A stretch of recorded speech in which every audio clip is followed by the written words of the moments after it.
Hi, I'm Carl from 2654P Pronounce This, and today I'm going to talk about our 8-motor drive and 2-motor catapult and 2-motor intake, because that's really unique and we're rebuilding our robot, so I figured I would talk about it.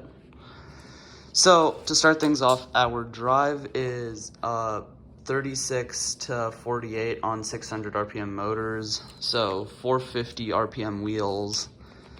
And the wheels are 3.25 inches, so that's really fast for driving. We felt like with 8 motors we had a bit of pushing power, but with 6 motors we didn't really have enough. So we're probably gonna go a bit slower for the next robot. Let's see, for the PTO actually, that's how we transmit power. So we have, let's see here, 2 pistons in there. And basically that allows us to switch the PTO. Let's see if I can demonstrate it there. It's kind of hard. But yeah, the gear slides pretty nicely on that, and then the motor can just switch between drive and intake. It's pretty easy, and then we have it on both sides, so yeah. And then for the intake, this is the other way we share motors and get a 2-motor catapult and a 2-motor intake.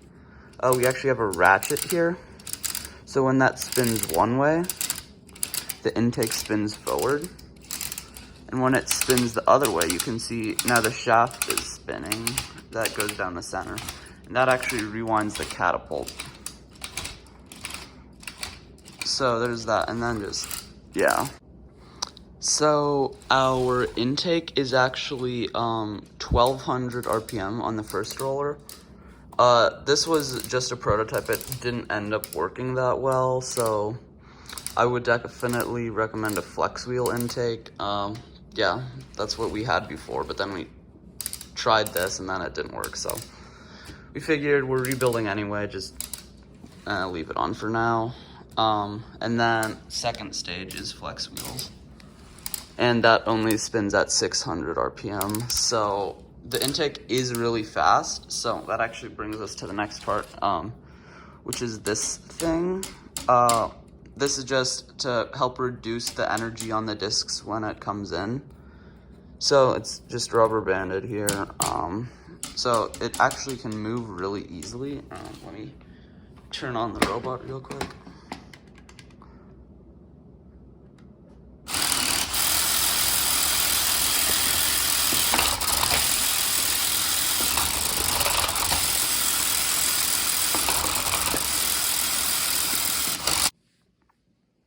So yeah, the robot's really loud when it's on, but yeah, the intake works okay. I guess it worked better before.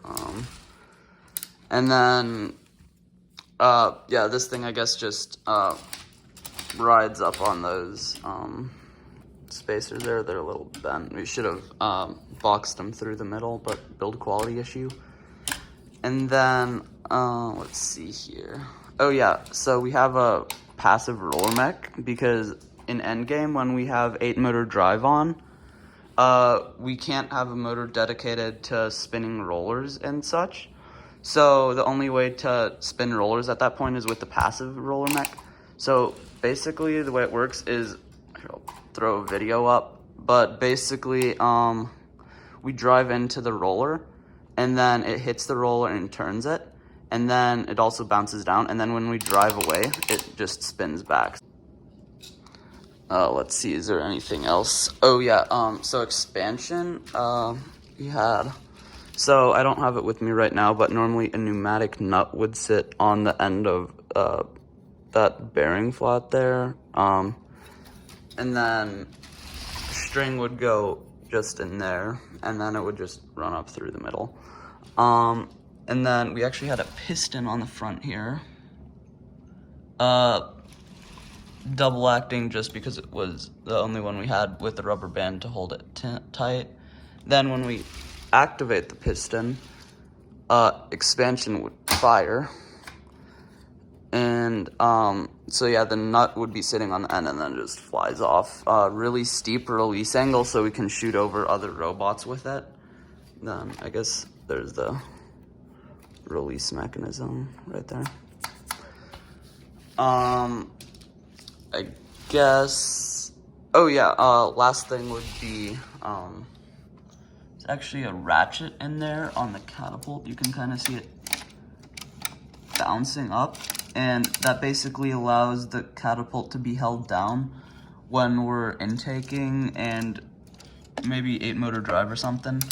So it basically just holds the catapult down, and this one is extremely strong. We haven't had any slipping with it at all, and it's also really low friction, so that's nice. Yeah, I guess that's it. So yeah, good luck and spin up.